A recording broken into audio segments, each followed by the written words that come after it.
yourself, you're good to go, Tom.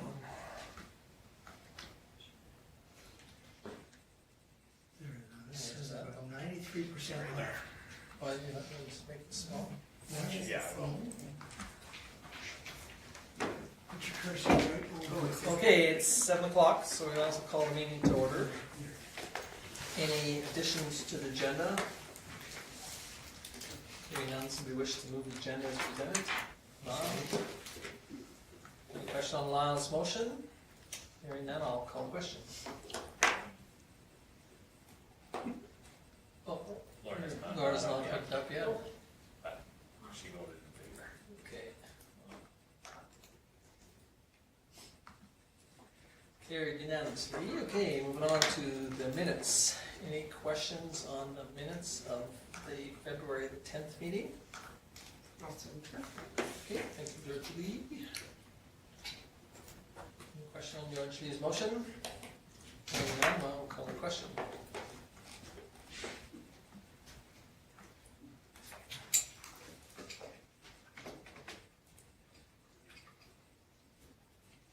And again, that's carried unanimously. Okay, moving on to delegations. We have a young lady here from STARS, so the floor is yours. Well, thank you very much.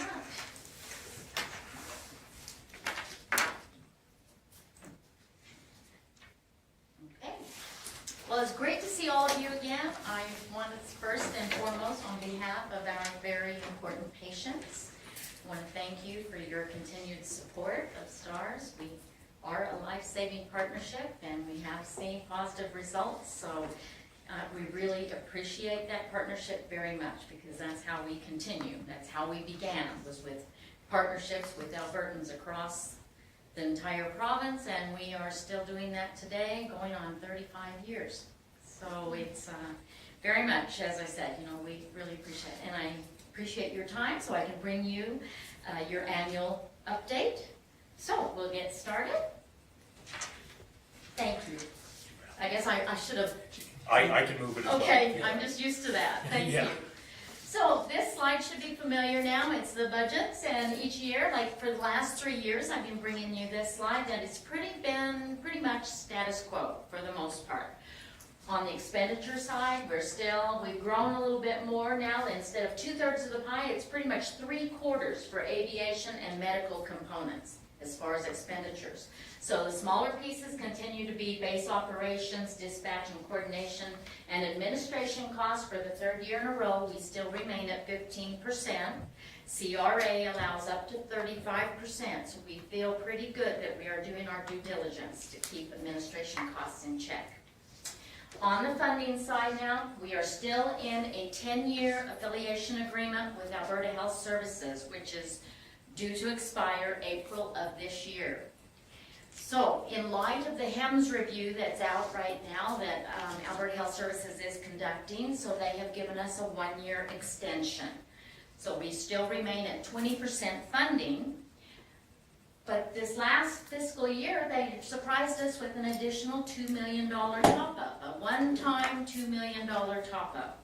So it brought them to 24% for our last fiscal year for funding, still leaving rather than 80%, 76% for fundraising. Of the fundraising component, now, STARS Lottery continues to be our #1 single largest funding source that we have. And STARS Lottery is underway right now as we speak. So when you think of it that, you know, generating at least $10 million net, depending on if we have a sellout or not, that's pretty significant. That pays for one of the 3 bases in Alberta every year. So it is the best source of funding that we have. Next Thursday is the deadline for the early bird, which is worth $100,000. So if you haven't gotten your tickets before next Thursday, then you can be in that draw as well. Is it next or this Thursday? Or this coming Thursday. Thank you very much for that correction. This Thursday. We also have a 50-50 draw. So last year, the 50-50 draw was a $2 million payout. So that's another source of, you know, possibility of something really great. Calendar campaign as well. Now it seems to hold its own. you know, people still want to support, they want to read those patient stories. So anywhere from $800,000 to $1 million per year, it still generates, and we're still keeping it. It's a good source of community connection as well. And then, of course, site registration. Now, that's been down the last 3 years, and rightfully so. The largest user of the site registration program is industry, and industry's been suffering a lot of challenges. But for some reason now, in the last couple of months, we are seeing a rise that industry is calling. They're registering sites again, so that's up and coming. So we're very hopeful for all of us that we will see something going forward in Alberta as far as industry goes. So in the meantime, you know, roughly total of around $20 million per year that we have to fundraise, which you are a part of. Next, please. So under that, when you sell those, like the little Stars helicopter, would that Yes. go, does that go under the calendar one then? That is, You that's a know, good question. I would say yes. It's more of enterprise funding. Any of, like, if you buy a hoodie or a Yeah. sweatshirt or the little helicopters, those are all part of kind of the calendar okay, program. because it was at the same Yes, because then sales. we have those promotional items available at lots of events and Yeah. things like that. People are always asking for those. Okay, sounds good, thank you. So I wanted to bring you an idea of where are we at with the Rural Municipal Initiative now that you are a part of. Currently, everything that you see that is green is a participant of the municipal initiative. So right now, we're reaching 90% of all of rural municipalities in Alberta, including 7 districts in northeastern BC. So we're generating, they have commitments anywhere from $2 up to $90 per capita, and about 45% of those commitments are all in very higher ranges as well. A lot of these municipalities, they recognize STARS as a vital part of their emergency protective services that they provide for their residents. So they've included as a line item in their budget, which I believe your council has done as well now. So we appreciate that very much. So currently, we are collectively together generating almost, we're closely closing the gap on almost $2 million per year in sustainable funding to, you know, help support the operations of STARS in Alberta. Currently, we have 7 municipalities now with the little boxes that have reached logo status, meaning ongoing over the years, they've now reached $1 million in giving. So some pretty substantial commitments there. And the brand new news was in July of last year, Rocky View County reached that level as well. So they're the first in central and southern Alberta. All the rest are up in the northern region. Next, please. Oh, one too many. There we go. Yes. So now, urbans like yourselves, towns and villages, like that is really, they are saying, well, we heard from our county that, you know, they're part of this program, we want to do our part. And so that is really moving. I'm getting a lot of calls and interest from the towns saying, you know, they want to be supportive as well.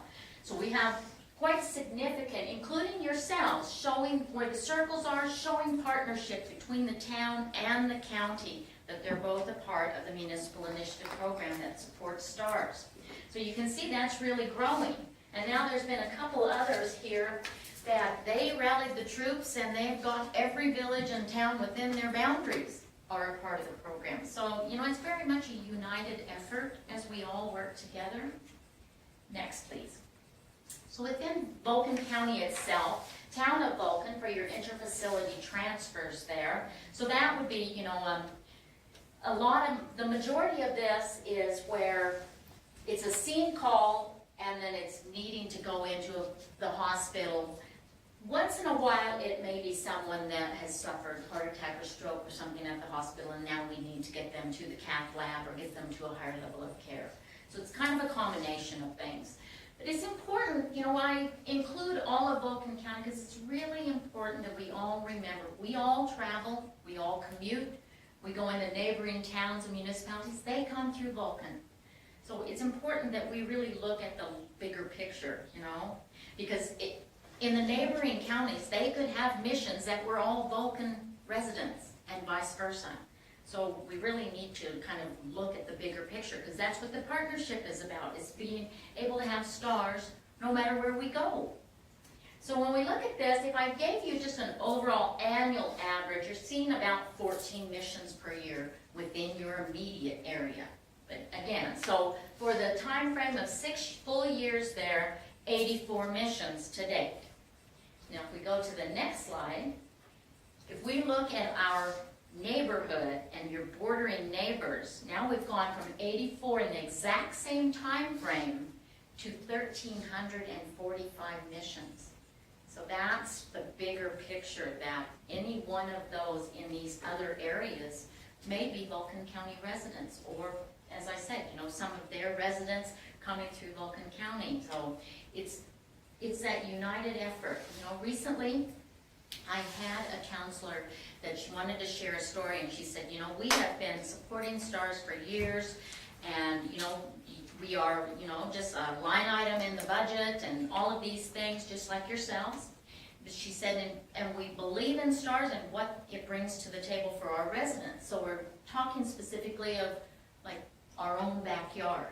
But she said, I never really got the full picture until her and her young family went on a vacation in southeastern BC. And her little boy had an incident and had to be flown by STARS to the Children's Hospital. She said, now I get the partnership. Anywhere in Western Canada that we may fly, go visit family, go on a holiday, you still have access to STARS and no cost to you because you're in Alberta. That's the bigger picture of why we need to work together to preserve what we are so fortunate to have. Next, please.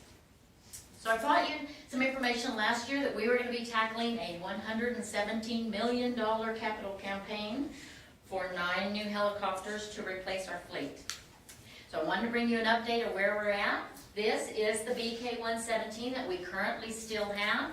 Calgary is the only base now that is operating both, depending on what may be needed in order to respond to certain communities, or communities like yourselves that have helipads that some are needing upgrades and things like that. So we're using both. So Calgary currently is the only base that's operating both. The brand new one, the H-145, and the BK-117. Next, please. So currently, here's where we are with the campaign. We were faced with a $117 million capital campaign for 9 to replace a fleet of 11 that we currently have. We're downsizing a little bit. We're going back to 1 total fleet, all the same kind of helicopter, because it can save us hundreds of thousands of dollars every year in, you know, additional costs of 2 kinds of licensing, 2 certifications, 2 types of training, 2 types of engineer training, and like the list is mind-boggling when you try to have more than 1 platform. So we will eventually be going back to straight the 9 helicopters, all H-145s. In the meantime, last year, Saskatchewan government announced that of the 3 that are going to Saskatchewan, they would pay for 1. So Alberta government followed and said, okay, we will pay for 1 of the 5 that will be in Alberta, so 1 at each base, Calgary, Edmonton, Grand Prairie, and 2 backups to be rotated between the 3 bases. And then, for the first time, federal government said we will not acknowledge that you are no longer, or we will acknowledge that you're no longer provincial service. You are serving Western Canada from your 6 bases in 3 provinces, covering Eastern BC as well, so serving 4 provinces. So they allowed a $65 million grant to pay for 5 of the 9 to serve Western Canada. So that's brought us down to the remaining 2 helicopters we still need to, at $13 million each, that's $26 million.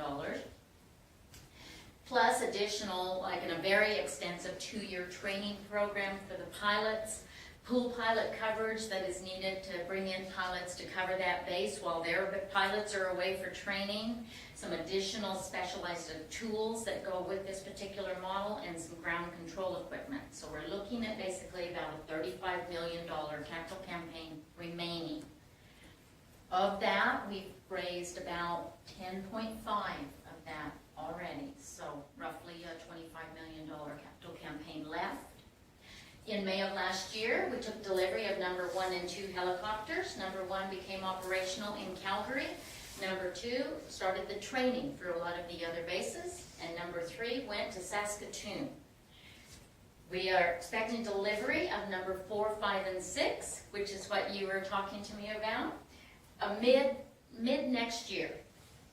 And you have to get on the assembly line way in advance in order to place your orders. And they come in threes, obviously. So we have already placed the order for 7, 8, and 9 in hopes that by the end of 2022, when that's due to arrive, that we will have completed that capital campaign.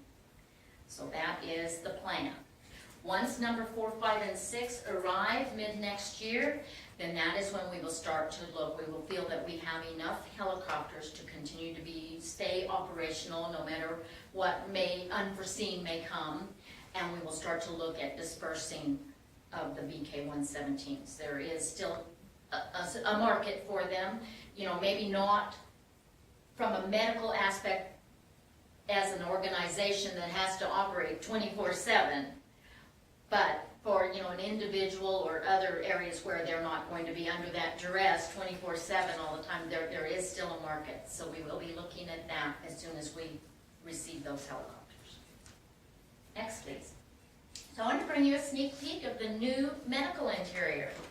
Lots of different things. Like when you think about, over the years we've been upgrading equipment a lot. There's always new technology out there, the latest and greatest, and state-of-the-art equipment. So we've been trying to stay up as much as we can with technology. So in the new system, there are a few new features that we changed. We changed out some of the IV pumps. We used to have a 3-in-1 type pump. Now we've gone to individualized ones. So if we have any problems with one or one goes down, we still have others that it doesn't make things so complex. The bridge over the patient, that's brand new. That will house either the defibrillator or the airborne ultrasound or any of the other equipment. It can lock in place, so that before we would always have to either, maneuver it some way, set it on on the floor, or kind of balance it on one knee, put it on the legs of the patient. There was not lots of room, workable room. This particular model, it's the big sister to the VK-117. So it's pretty much everything comparable in size, weight, shape, big clamshell doors in the back, everything the same that, like the VK-117 that's been a workhorse for us for going on 35 years. But at the same time, this has just a little bit more range, a little bit more fuel efficiency, way more safety features, and a little bit more workable room as well. So, just incorporating these new aspects are really going to help as far as the patient care and the sliding in and out of the patient, of the stretcher, and still having that sliding bridge there as well to accommodate any kind of extra equipment we need. The nurse's seat is right here. Before it was just kind of a flat bench seat. Now it's a swivel and moving seat, so greater access to the full body of the patient. So just some great new features that we're very excited about. And don't forget, we still carry blood on board, so universal blood that can be accepted by any one of us. That has been a significant life-changing measure in being able to have that available at the scene and start, blood transfusions, anything, so that it buys that extra time for those patients that really need it. Next, please. So I want to thank you again, Town of Vulcan. I want to thank you for your commitment to your residents, but even more so your commitment to your bordering neighbors. It's very much a united effort. We thank you because that way we are seeing positive results, we've seen lives saved, but most of all, we are all working towards quality of life for everyone.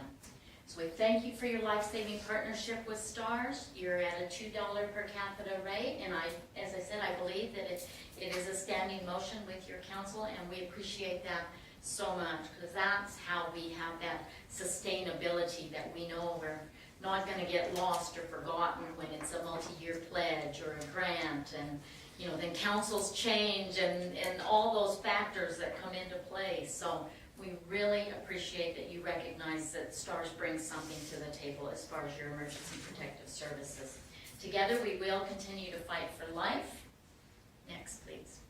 And in closing, I just want to say, in working with partnerships, whether it's the leaders of the community like yourselves, it's all the chain of survival partners that we work with every single day, it's Albertans across the province, it's industry, it takes all components. It takes an entire community to save a life, and partnerships really do save lives, and we are very grateful to you for your partnership with STARS.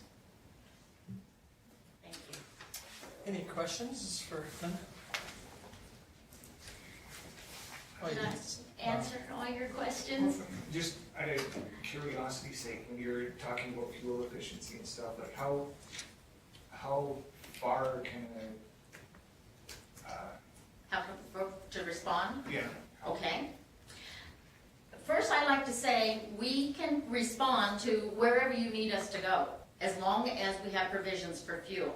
We have fuel caches all across the entire province in so many different areas. We've had unique missions where we've had the industry partners that have thrown barrels of fuel in the back of a pickup and met us, like out in the Chinchaga areas and like widespread, crazy, remote areas, in order for us to be able to refuel and then keep going. So there's lots of different options there. And we do in your area have a lot of different fuel caches available. So that's really not the issue. It's more is the time frame and what the STARS physicians feel is best for that patient. So that's where lots of times we will, like we do collaborate with like Halo and Hero out of Fort Mac, like the STARS Emergency Link Center. They are the ones that dispatch both of those entities. So under the direction of the STARS physicians, then they would provide medical oversight for those patients, and if it's deemed that, you know, Halo needs to come and fly this patient, get them to the hospital as soon as they can while we're still en route, and then we can start that critical care measure by taking them and then flying them to, you know, whether it's Foothills or Children's Hospital, where the case may be. So lots of behind-the-scenes collaboration that STARS is involved in that, you know, the general public doesn't really see or know about all the massive call volume that comes in through the Emergency Link Center and the physician oversight, because they are the experts in critical care. So, you know, it's really important, and they have those relationships. We are fully integrated into the system, the healthcare system, so we can have that physician-to-physician consultation as well. So if we have a patient that we know, you know, maybe needing a blood transfusion en route, we can be doing that. We have the helicopter is very much like an airborne intensive care unit. We have the medical expertise in the back of the helicopter, and then we also have the medical expertise between the hospital, the doctors working with the doctors at the hospital. So if that patient needs to go immediately into trauma surgery, like we have already coordinated all of that. So upon arrival, then, you know, that makes that much more seamless. That was a lot, big overview, I know. So. Okay, any other questions? Well, thank you very much for taking the time to come out and visit with us and bring us up to speed on what STARS is up to. And, for sure. and good luck in your provincial review with the problems with Rotary. So. Yes, for sure. Like we're very hopeful that, you know, in the end, the most I think we can ask for is that Alberta Health Services, I know that they want to try to consolidate or make things work, you know, find out what the best in care is. Main focus is that we continue to keep the same level of care that we have grown to expect and that we currently have. Yeah, I'm glad they didn't include fixed wing and Yes. ground at the same time. I think that would have been too onerous, and I think too much would have fallen through the cracks. That if they would have done all three in one big global picture, I think No, we're going to that's see right. that. We're going to see what fixed will be the next one, and then probably ground will be the last.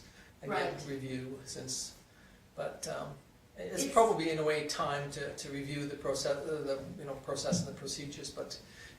hopefully in the end, it's positive and not a negative, like you said, so.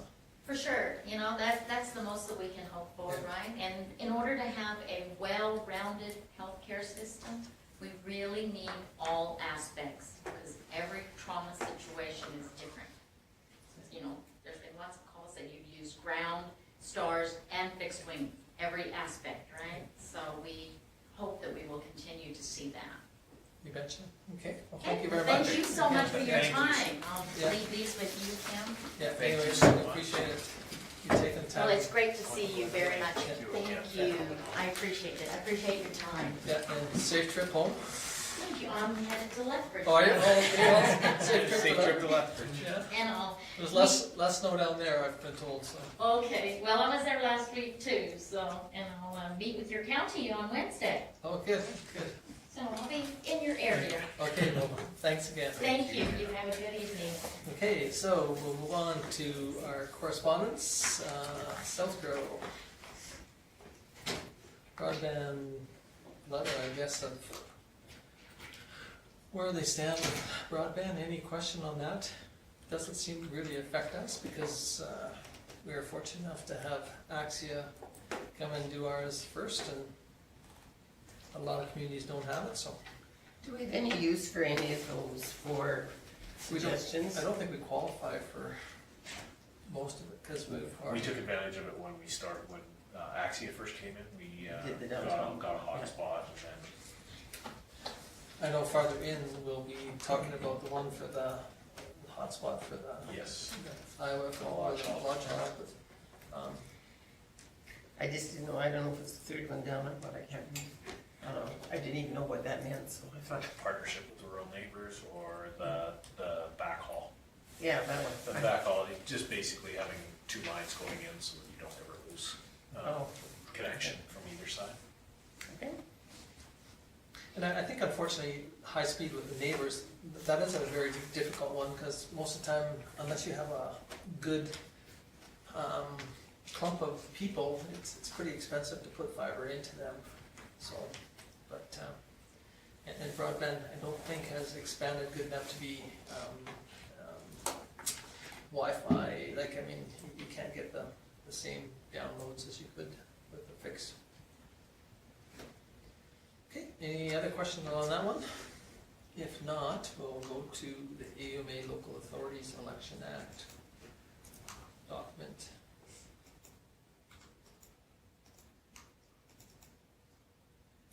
So I'm not sure if everybody had an opportunity to read through it before, but Lorna did ask if we could put it on the agenda, which of course is great that if there's any questions on it, I'm not sure. Yeah, I was just curious if what AUMA is putting forward would be our thoughts also.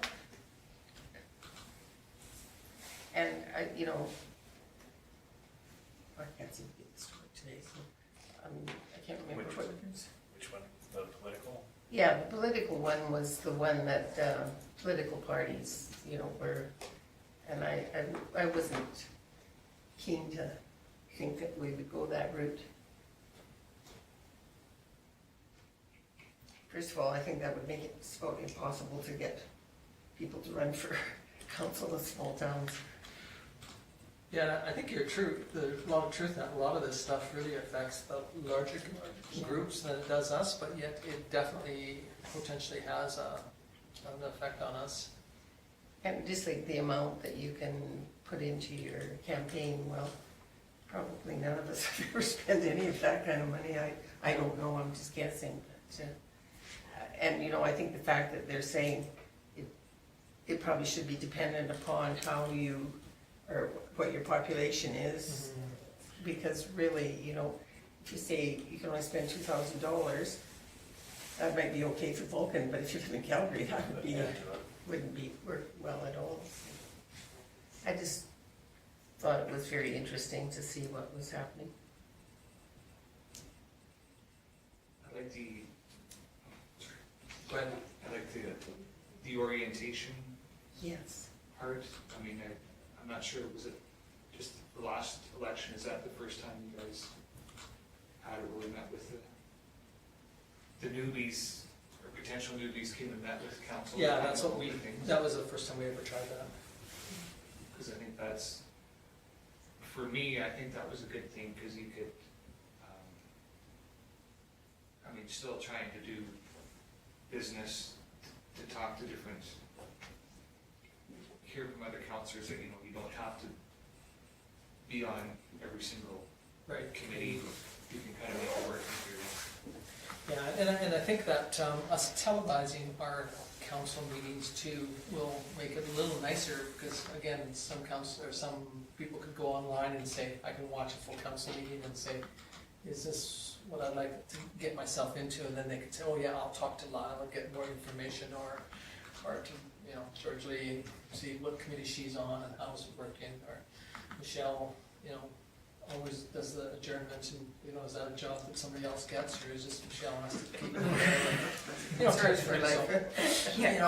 I think there's an advantage of that people get an opportunity, but you're right, Lyle, I personally thought it was a good thing to offer. But again, I'm not sure if there was anything else in there too that anybody else has any questions on? Well, if not, we will move on to the next one, which is 5.3. So unfortunately, you noticed that Vulcan County was not selected as the preferred site, but yet it was recommended that they would stay on the list. And there is a documentation, like if you go online to the SAEWA, you can get the Coles notes. That's what we were given on last Wednesday, and this is the document, 264-page document of all the information that they gathered. And if you think we'd like to see it, it's a confidential one. We have to send a request to get a copy of it, and the request has to come from notice of motion. So that there's some stuff that in here is, if it can be collected easily by anybody, but there are some stuff that is still confidential. So, because we haven't got permission from the 3 municipalities to release that information, that's a confidential document. So if we think we'd like to read the full report, then we'll have to make a motion to send a request from council. I mean, like I said, the Coles notes, if you go online, Kim went online and read it, you go online and read it. It's very thorough. It's That's fairly good. good. Pardon? Ask Kim, does that give enough? Oh, yeah. And he's going, yes. Absolutely. Yeah, now this just goes into details of how they gleaned that information and how they rated it. So they go into more detail and, like bird counts and animal counts and, again, I didn't realize that the badger was potentially on the endangered species list. I heard about it the other day, but then I read it in an article on just about every site, but I'm sure that there are lots of farmers that figure that they're endangered because they're endangered by a gun. Is that way? Selectively indeed. Yeah, I mean, to remove the gophers, you lose the badgers. Hey, that's a good thing, I would think. Anyway, so that is the Coles notes of if you want to go online, and unfortunately the Vulcan County one site was second, third site was third, and then Wheatland Counties was fourth. So any questions on Islam? When, like in a point where it says, if the Newell Regional Landfill, if they can't get their agreements together, Yeah. agreements together, is there a time frame for that? I think it'll probably take at least a year, I think. But I could be wrong on that.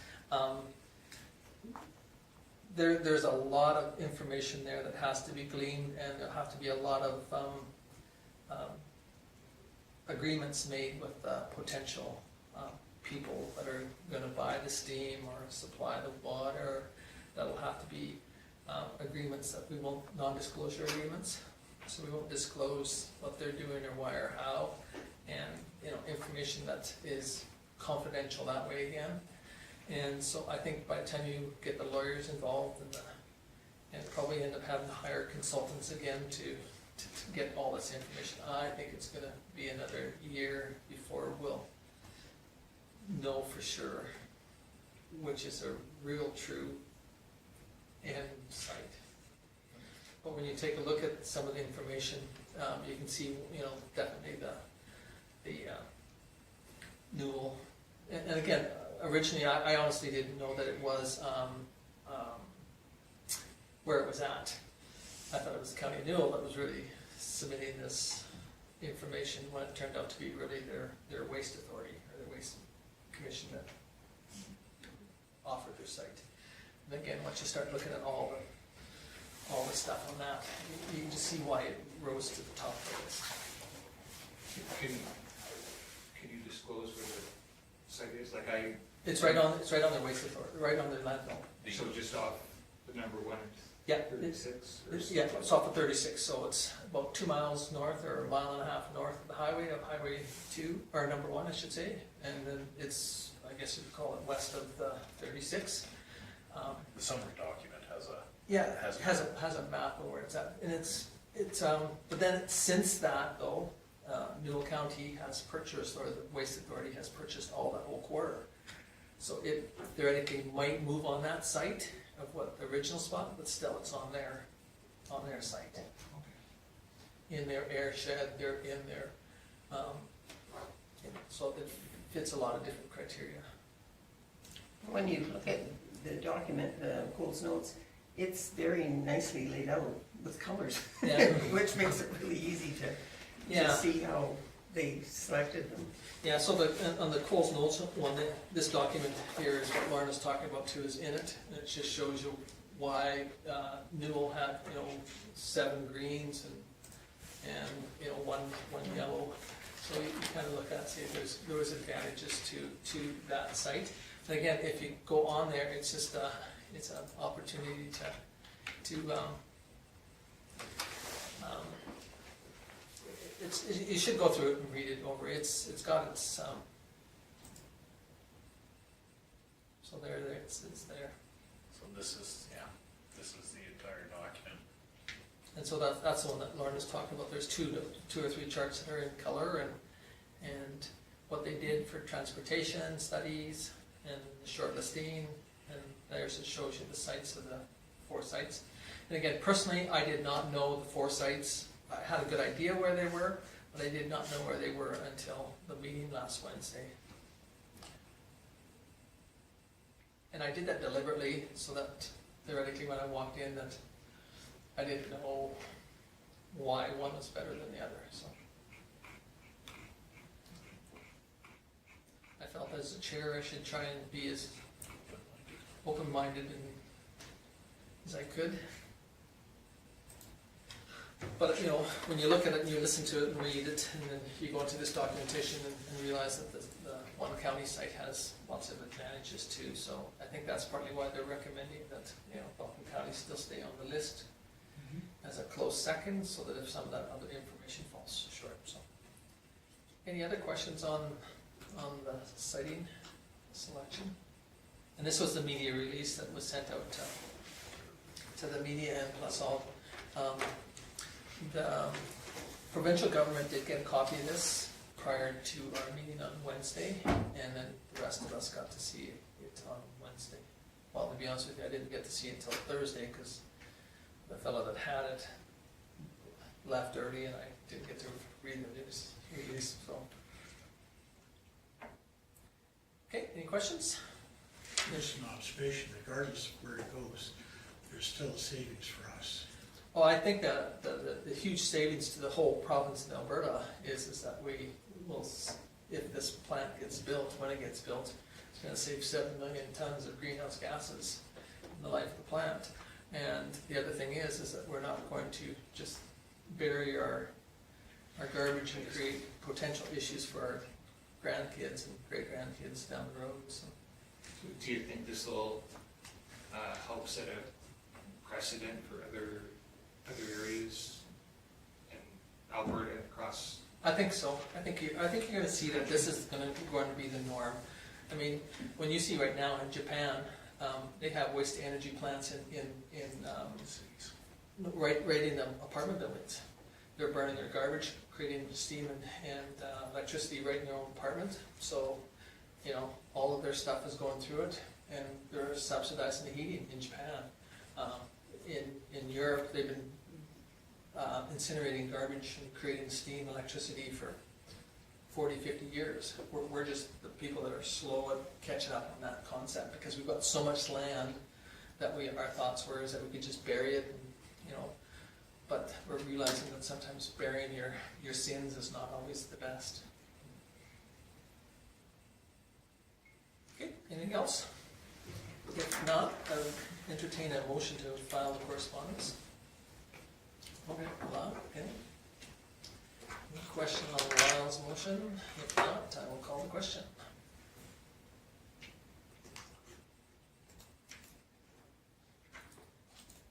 Okay, unanimously again. Okay, moving on to financial reports. The statement ending January 31st. Where are we at? Where's we supposed to be at this time of year? As you can see by the bottom line number, when in our accounts, we did have some fluctuation up by the tune of about $1 million, but that was the MSI grant funding that was forwarded to us, so. The rest of the numbers are all exactly where they were before. But we do like $1 million to be forwarded to us. We That was nice. That's yeah, for our swimming pool. very helpful for some of our capital projects. Okay, anything else? Okay, No. okay, Laura moves it. Any question on Laura's motion? Hearing none, I'll call the question.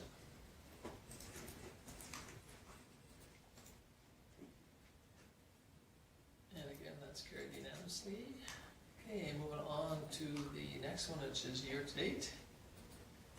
Any questions on the year-to-date? This one being the first month is, a lot of stuff is just the library, for example, is just their one-time payout. The other thing that may have been a note to someone is that on the tourist center, the $84,000 in expenses, that's just the way that it registers for the inventory that has to be bought. Just the way that it showed up on there. That was, the expenditure was actually the inventory through, so. Other than that, there is no other parts that stood out unless council had a question about an individual line. That's where we're supposed to be. First month. Can we change the title? Swimming pool? To Center Street Recreation Facility, or some other name than swimming pool, because there are people that potentially could take offense to say that so far we've spent $17,000 on a Hole in the ground. facility that's not open, so. Where they don't realize, or some people might not realize that that's that whole block, that whole, I don't know what you'd call it though, but come up with a different name. I guess is what I'm asking. I will check. One of the things when we do change names, as long as we don't change GL codes. Yes. Sometimes we can change the name, sometimes we can't. Okay. Just, it depends. If we change it, we lose the history. So. Yeah, it was just a. I'll check to see if we can Just, do that for we sure. have talked about in the past, because I mean, there's, you know, the skate park, there's the gazebo, there's all of the other things that's there, and that. I know we've whole talked block. about doing that, and I think we can, because you can see we did a public workshop where that used to be common services, so I think that we Yeah. can. Just, It was, what do you folks think? I mean, it was just a thought that it's more than just the swimming pool. I mean, there's, Well, you could say the block, whatever you want to call swimming it. pool Plus- recreation area, Yeah. something along that. Swimming pool in it too. What's in a name? well, there's a lot of things. Sometimes. Sometimes. We could change it to its physical address. Yeah, 5. anyway, it 521 was Center just, Street. it's just a thought, because I've heard so many comments on Yes, yes, we can definitely look into So if you can look into that, I'd appreciate it. I'll move the statement. Okay. Paul moves the year-to-date. Thank you. Any question on Paul's motion? Hearing none, I'll call the question.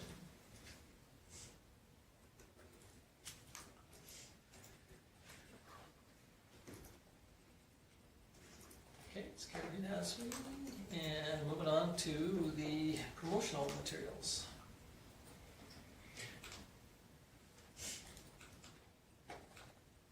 Do you have any here? We don't have any, it's just the digital copies. Oh, okay.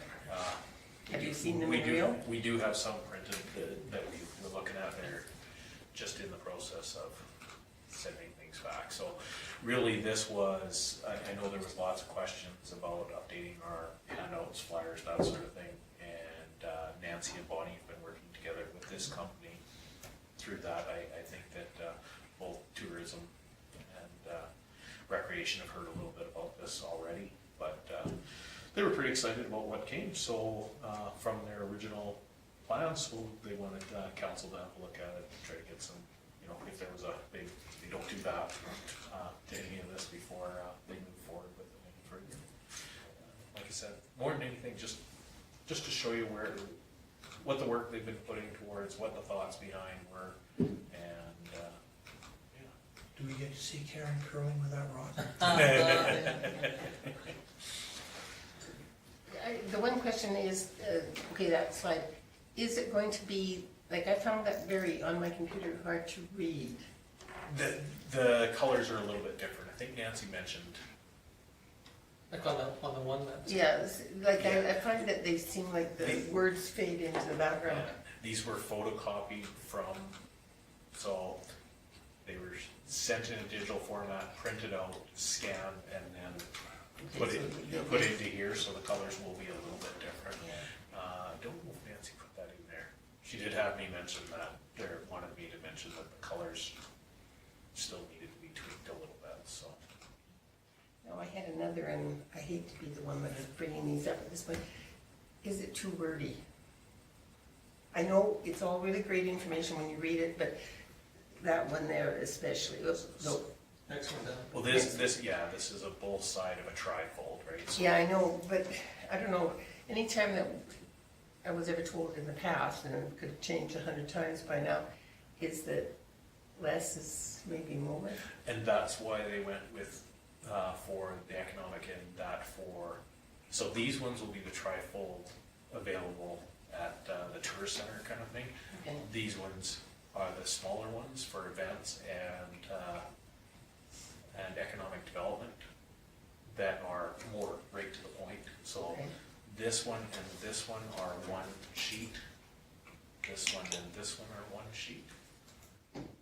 This one and this one So are are one they sheet. like that? Yeah, so it's back, Okay. back and forth. It was hard to put them that way. Yeah. Looks, So- it would look something like that. you know, Yeah, type thing, you know. so Yeah, this here is that and that, and it would be just one card like that. So there's only one trifold, and that's these first two pages. And then the others are just a single, hand you a piece of paper, and it has it on both sides. And depending on what events you're at, if you're trying to get people to just come for a visit, that's this one with all of our events. If you're trying to draw people in to start a business, it's that one. If you're trying to get somebody to move here, it's that one. we have them for the trade show this weekend. They won't be for the trade for show this weekend because we're still working on them. But like I said, just trying to get you guys an idea of Yeah. what they look like, where they're at. They've been, to be completely honest, they put a significant amount of work into this so far, and really it was just 2 or 3 people that have seen them. So It's a bold new initiative. Okay, any other questions or concerns, or? Well, you can thank the ladies and their groups for working on it, that's great, appreciate that. and you guys can just receive it for information if you're. Okay, somebody wish to move that we receive the promotional material, George Lee? For information, I will pass on comments. any question on George Lee's motion? Hearing none, I'll call the question.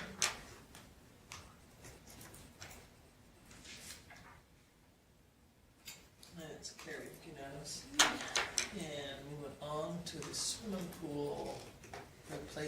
questions? Okay, go ahead. Or do you want me to?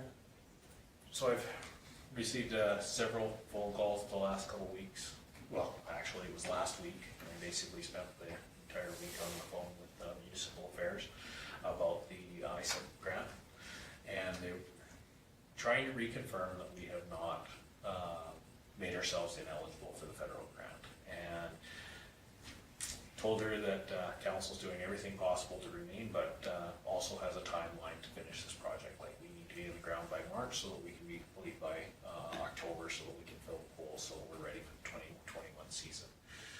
So through that, tried to explain that this project was awarded in one contract so that we didn't have to tender each phase of the project, and then that the phases of the project would be approved by council. And so I just wanted to make sure that everybody was aware these are the phases that the project was broken down inside that big contract that you guys approved signing in January. So the first phase being demolition at 126,000, then the general conditions including the building and site works at 2 million, the pool itself at 1.4, and then the optional items at 781. And the feeling is by doing single motions from council to move forward with the phase, the intent was to remain eligible through this project as long as we can for them to make a decision on the federal funding. So we're here now, they want to start doing the demolition March 2nd, which is next week, so we need a motion from council if you would like to move forward with that. And then what we do is we attach this motion to the back of our contract saying we're moving forward with phase 1. And then when Ward Brothers finishes demolition and says we want to move on with phase 2, then we'll bring it back to council for a motion to move to phase 2. With keeping in mind that you guys signed a contract in January for the whole project anyway, so you are moving forward. This is really honestly to remain eligible for that federal grant. I'll make the motion, we start on the demo. Okay, all moves to enter phase 2 for Phase one one. of the demo. I'm surprised it's as low as it is. It was trying to, again, it was the way we put the contract together to try to hold out as long as we could for the grant funding. Okay, any questions on Paul's motion?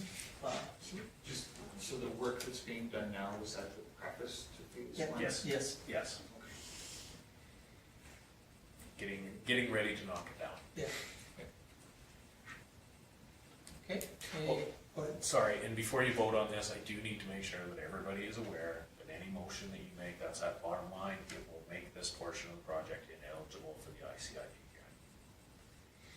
So this portion that we're at, So this $125,000 cannot be applied to the grant okay, if we receive the funding, Because we're starting it already. because we're starting the work, and Yeah. they are very specific that you cannot start the work. And I think that's where they're running into a lot, because they're working really hard to get us this grant, because I think that there's been so many projects started that they wanna, there's been a lot that just couldn't wait any longer, just like we are. okay, so any other questions or concerns? Like just observation, our building window is so small. But, yeah, I think that's probably keep, like, you know, they want us to have these shelf-ready projects and projects that we don't, you know, offer out until, but yet they would like them completed in a period of time too, so I think it's very difficult. I don't think that, sometimes the people that are designing the programs that are out there understand how tight a window, like you said, Paul, so. Like starting a project in June or July, this is no good at all. Not for, and Not it's, for this type of thing. specifically for ours for the pool, because we need to test the basin before we put it in use. So that means if they finish in October, we're already pushing that window fairly tight to fill the thing without having snow on the ground. We don't wanna fill a brand new pool with snow on the ground. So, Okay, any other questions on Paul's motion? Okay, hearing none, I will call the question.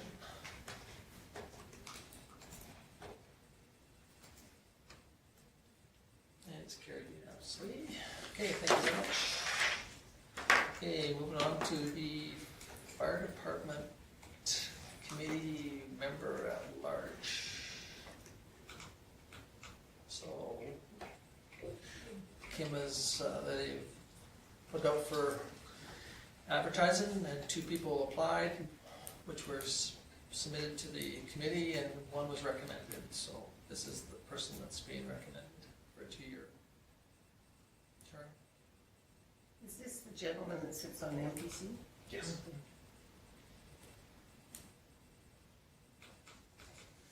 Okay, any thoughts, questions? Bob? I'll make the motion that council appoints Brian Cole to the position of member at large on the Vulcan District Fire Committee for a 2-year term. Okay, thank you very much. Good reading. Thanks. I think he had that one in his sleeve. Flowed right off the top. Yeah, sounded really good. Thanks a lot. Thanks. Okay, any question on Lyle's motion? Hearing none, we'll call the question.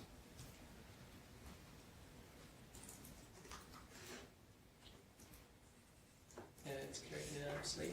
Okay, moving on to the next one, the backhoe replacement, RP. Go ahead. So Stu's done his background. What he's doing right now is he's got the cost estimates so the council knows where it's at. Unless there's any questions about the report, the pricing is fairly close to where we anticipated it to be. And so he's looking for council's permission to put together the tender documents for it. One thing that he did want to make note of is in 2020, there was for a backhoe and a pickup. And just based on not knowing where the backhoe will be, because there is a pretty good fluctuation in some of the quotes that he got, he's going to tender the backhoe first, and if it does potentially go over, then have council make a consideration for not purchasing a pickup this year, or purchasing it at the end of the year where we can get a better deal on it. So just wanted that to note for those of you that read the plan and asked, we're gonna ask where the pickup was. So the plan would be to do that at the end of the year. Virginie? So is there anything wrong with the backhoe, or is it just old? It's part of the replacement, it's the age. Okay. 6,400 hours is a considerable number of hours. The thing too is, sorry, I was gonna say is that sometimes if you hang on to the equipment too long, It's not worth it. then it's only worth scrap, you know, Like a type thing. car. So I think that's another thought that we've had over the years. Like, I mean, I remember one time borrowing a truck when we were doing this, working at the arena, when we did the renovations at the arena. And without a word of lie, if you moved a piece of cardboard or the wood off the floor, you could put your feet on the ground and stop it like a Flintstone vehicle. And so, you know, it has no value as a vehicle left anymore. I drove out to Lethbridge Oh. to trade it in. So, you know, so there is a reason why that program was set up, is so that hopefully we would see and glean some return on price. The 25-year replacement, and you can see that this one, 25-year replacement is basically the term of the cycle. Some of our equipment, like the pickups and that, get replaced every 6 years. The mowers every 6 years, the trucks every 12 years. It's the rotation, and Stu basically budgeted in for that $95,000 that we're putting into capital reserve. Here's how the equipment will fall, because of course, to buy in a few years, there's gonna be a street sweeper that's gonna come up. That's a $300,000 piece of equipment.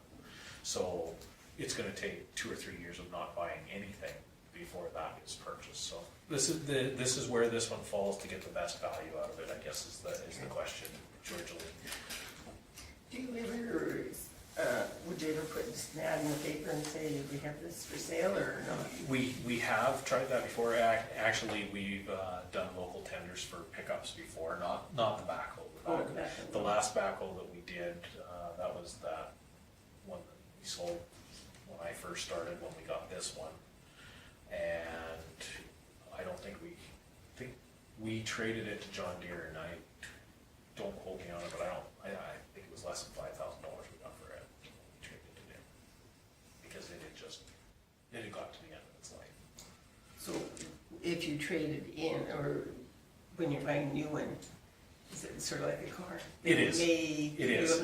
Sounds like they'll give you more They than may really. give you a little bit more if they But feel they that they put can the get price the up too, tender. yeah. So what they've done now is they've given the budgetary quotes, here's what we think it'll be, and we always see that, when we go for quotes, they always quote it a little bit high. When they actually go into tender, it gives them some room to be very competitive, so we're anticipating that hopefully the trade-in will be a little bit higher, and the purchase price might be a little bit lower, but Stu needs you to have realistic expectations of what this thing's gonna cost, and also wanted you to know that we have sent things to public auction before as well to try to get better prices out of them. Right now, there's quite a few backhoes out there for public auction, so he didn't know if there'd be good value there, so that's why he's.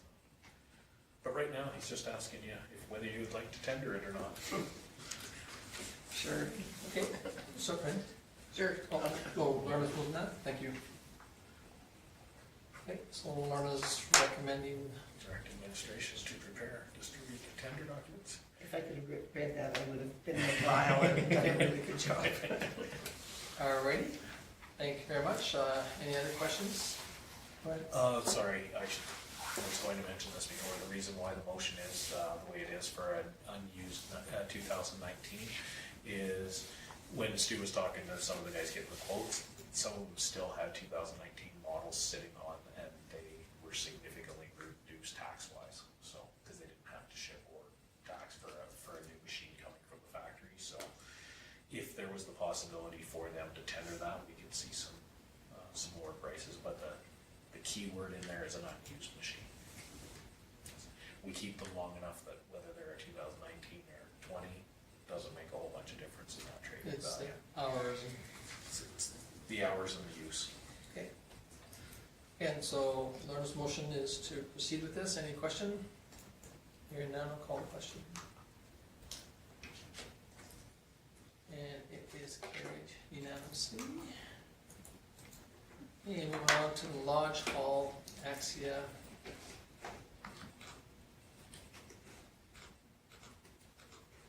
Request.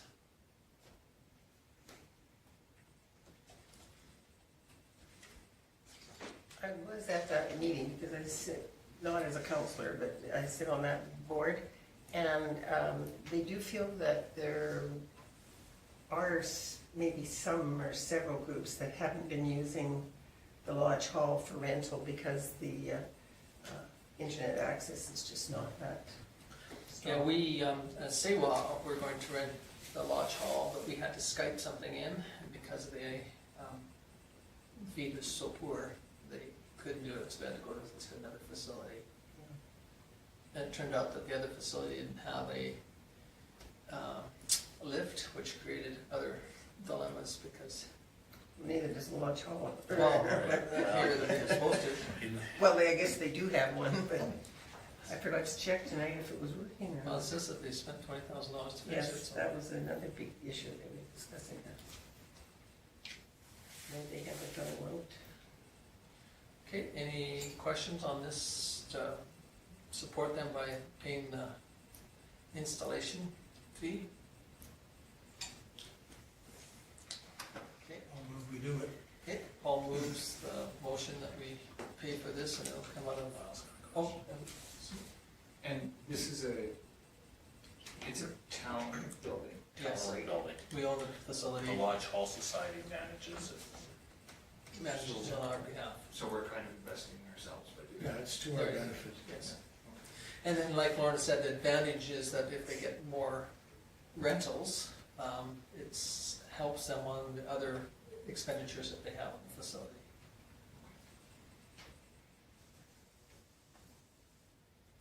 Okay, any other questions or concerns, or I didn't catch your question there, somebody else had to tell me about it? That's okay. Thank you. Any other questions? Okay, if not, we'll call the question.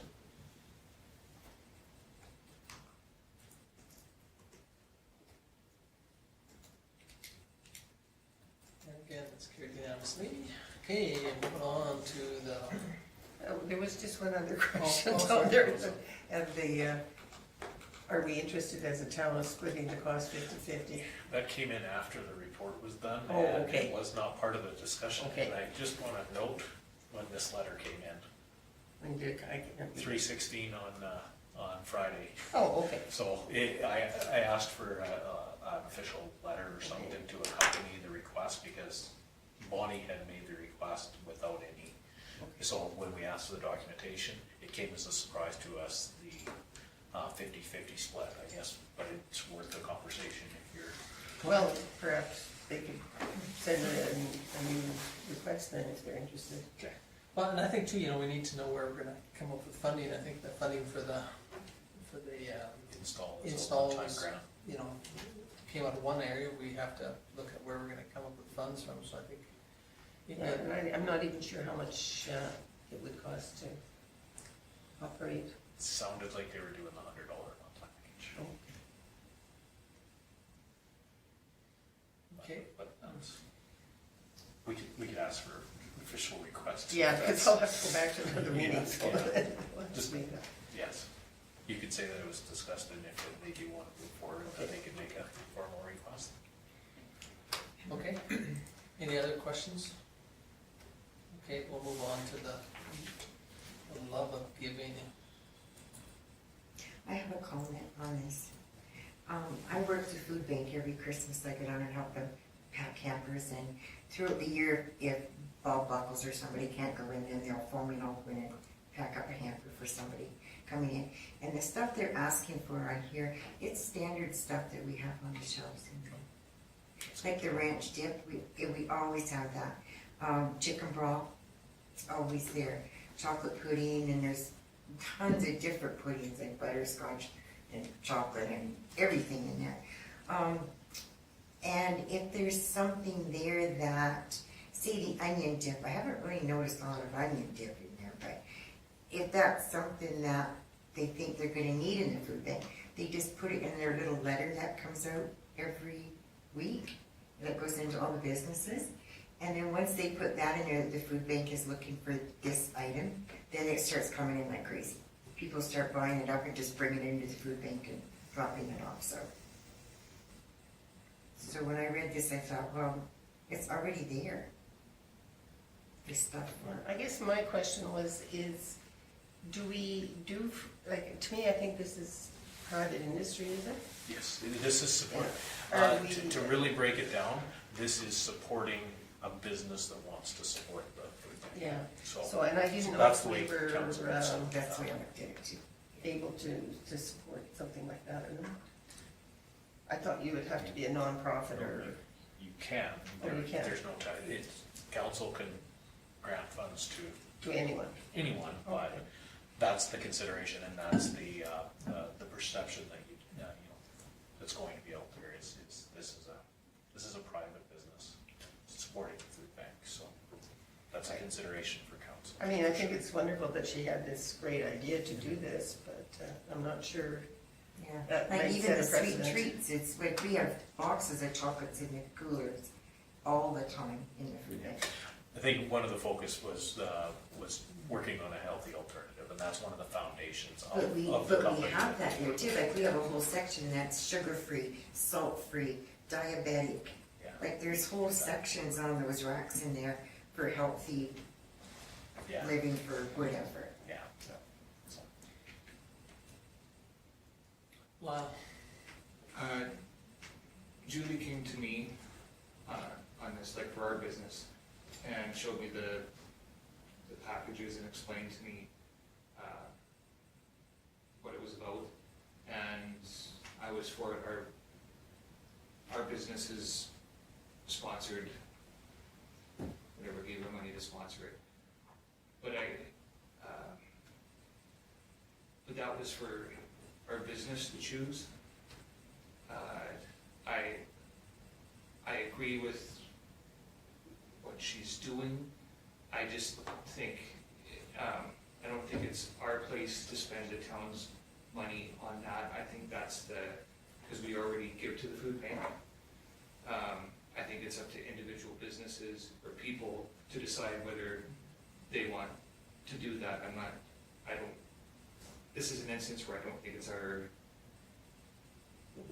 position to spend the town's money on something like that. Because if And for her benefit as well, or the food bank's benefit, because if I decide, well, if the town's gonna give to it, why would I give to it? Because I'd be giving to it twice. Okay, any other thoughts or questions, or?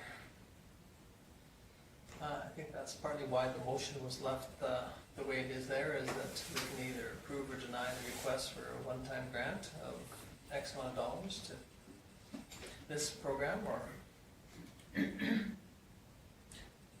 So if you approve it, you'll have to put a dollar figure in, and then where it comes from the operation budget. If you deny it, you just request for a one-time grant for that program.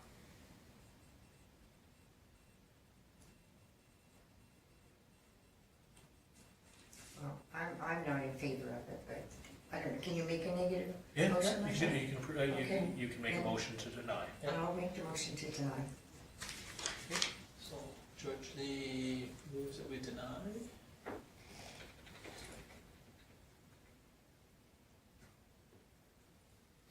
Any question on Georgia's motion? Okay, I will call the question.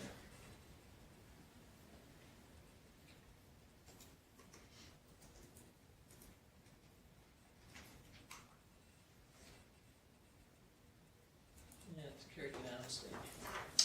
Okay, moving on to the 7-7, the Community Peace Officer Program.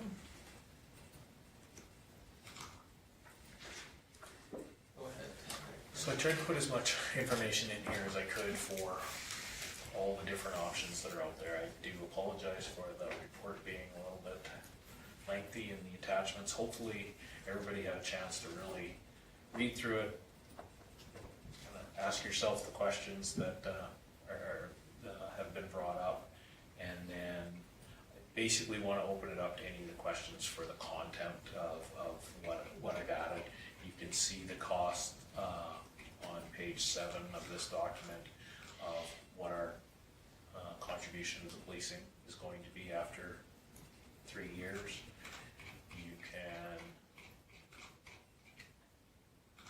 You can see what our budget was for last year and our budget for 2020 for the Peace Officer Program for the status quo. You can see these are the documents that I use for doing our salary grids for our current employees.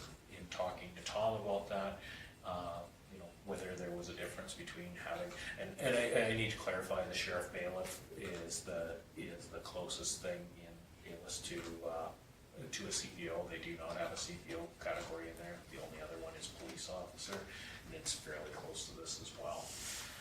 Sheriffs and CPOs have the same training, so they do the same Solicitor General program, very similar authorities. And then the bylaw officer, I did the explanation of their different authorities, but you can see if you were to hire a full-time bylaw officer, their wage scales are very close to the same. And then I added where we're at. And, we're right at the average for both. And this is what we use as our average. This is a 30-year career. We start people when they start, usually at the end. The reason why these are great is this is where we were from 2016. This is where we were 18 and 19. The reason why there was the jump here is we hired because Greg was hired with, we'll need to go in camera if we go too far into that, but he was hired with more training than was originally. So I guess my question is, what do we want? Like, what are we looking for? Are we looking for a bylaw officer? Are we looking for a peace officer? Are we looking for a combination? I mean, I don't think we can even worry about money until we decide what we really need or want in the community. It'd be awfully nice to know what the province is gonna do. Well, not too. Well, I think that the general feeling is that, that in the end of 2020, we will be billed that $34,000 or whatever. That's going to become an example in front of me, but So we might not have someone to No, show for I it. think there's $37,877. I don't think that there's gonna be a chance that we're gonna see anybody in 2020 or 2021 to add to the numbers that they have got. So I think that, you know, you saw how much the county was and on top of their 2 CPOs, so what they're going to do, I'm not sure, haven't heard. Because we're gonna end up paying double. Well, we're gonna pay double if we hire somebody, but on the other hand, if we don't hire somebody, for bylaw or CPO, then we'll go back to the days of having nothing at all. And I think what Lorna's comment is quite true. What do we think that our ratepayers expect for us to do? I think that comment that Kim has made by talking to the RCMP and also talking to the county, I mean, I think they do appreciate the CPOs that we've had in the past and being able to work with them and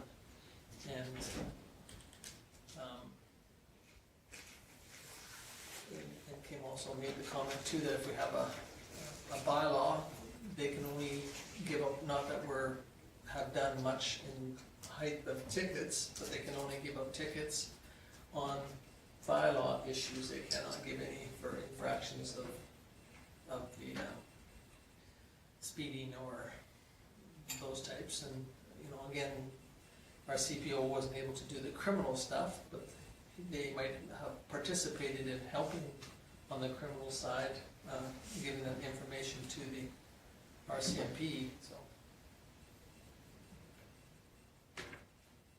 So again, I think Lauren's got a good point there. What do we think that our ratepayers want or would like or request?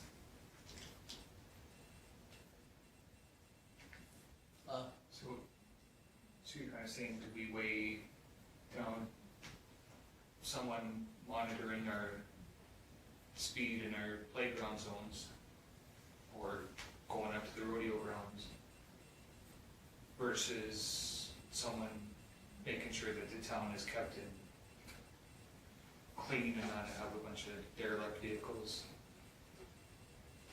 stuck around? The way things are going,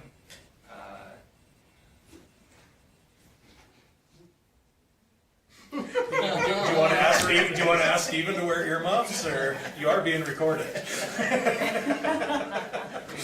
if we were to make a decision to go ahead with another CPO because it will, if that's a decision we choose to go,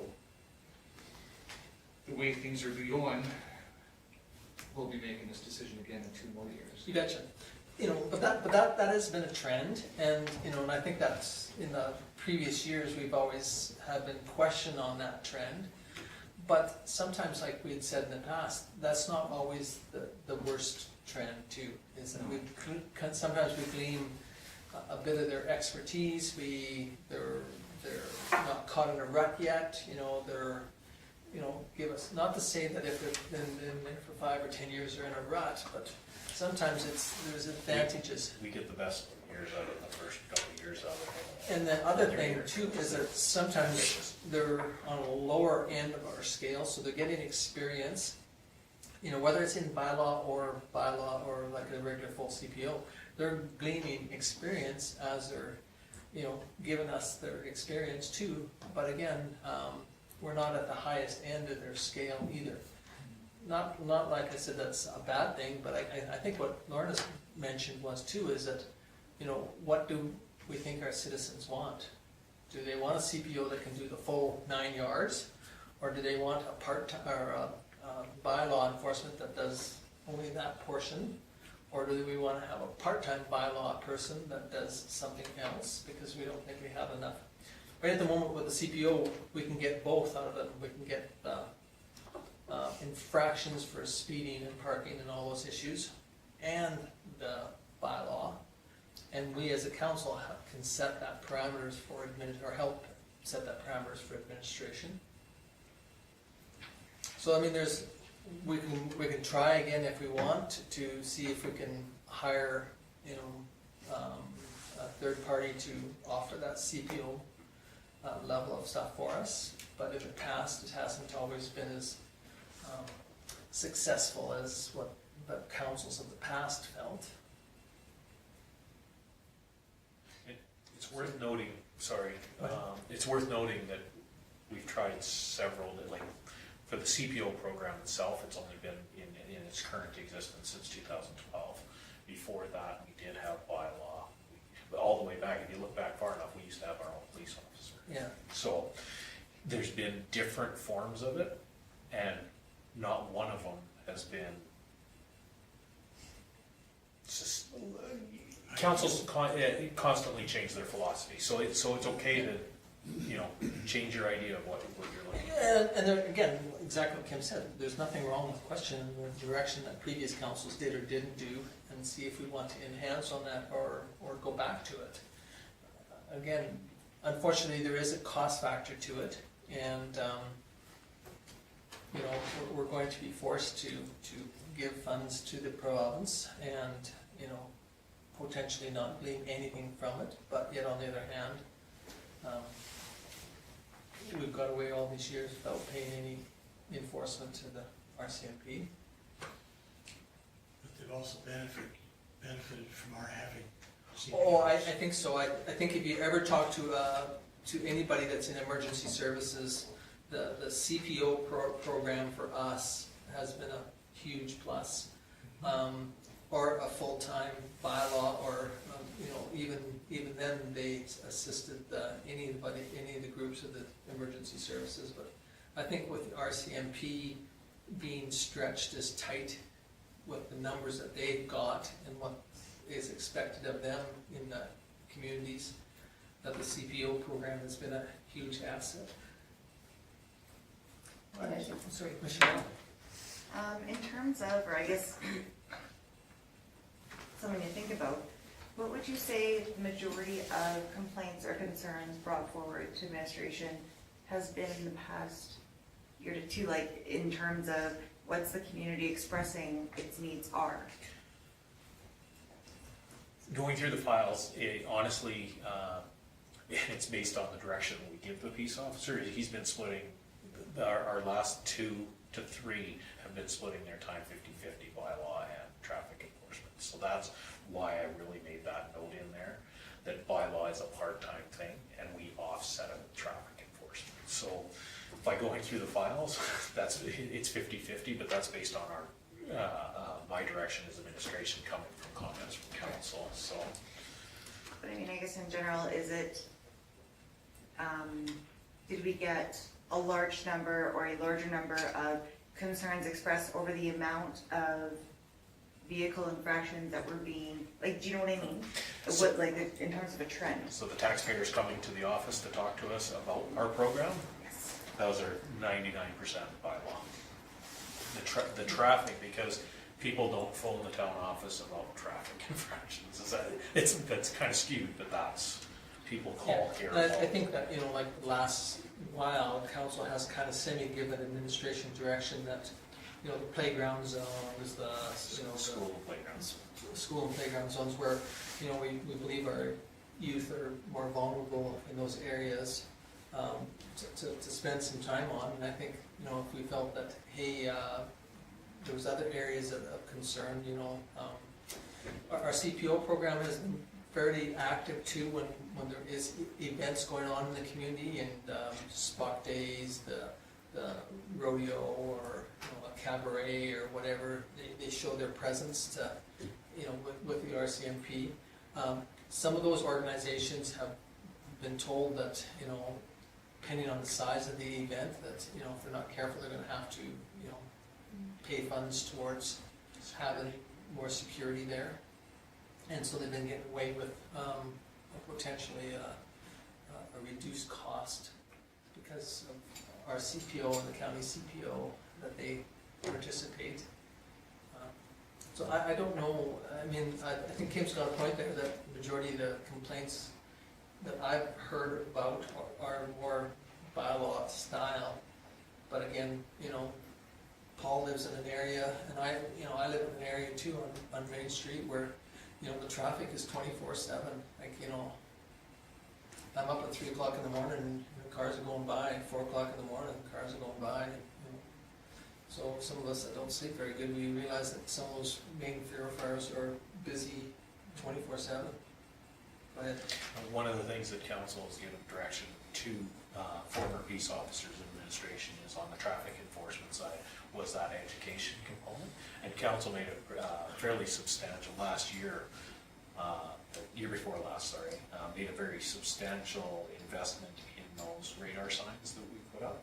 And we still have those. Those are a tool, and we don't need to have extraordinary forces to put those out. We don't need to have the police put them up or anything. So Public Works, we did train one of the Public Works employees to be able to run the program so that data can be collected. So that is still a tool that council has available to them for the traffic side of things. There is no enforcement to it. It's strictly education.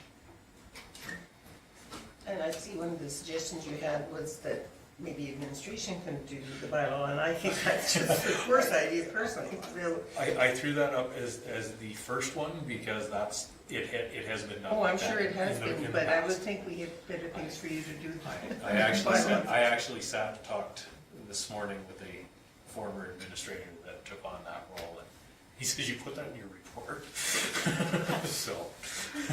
Yeah, no, and again, I think what Kim was saying too is that, you know, previous councils have tried all of these things, and again, not to say that one was better or worse than others. I guess we just have to have a feeling of what we believe our ratepayers want us to spend, and what our ratepayers expect for us to glean from that person or people.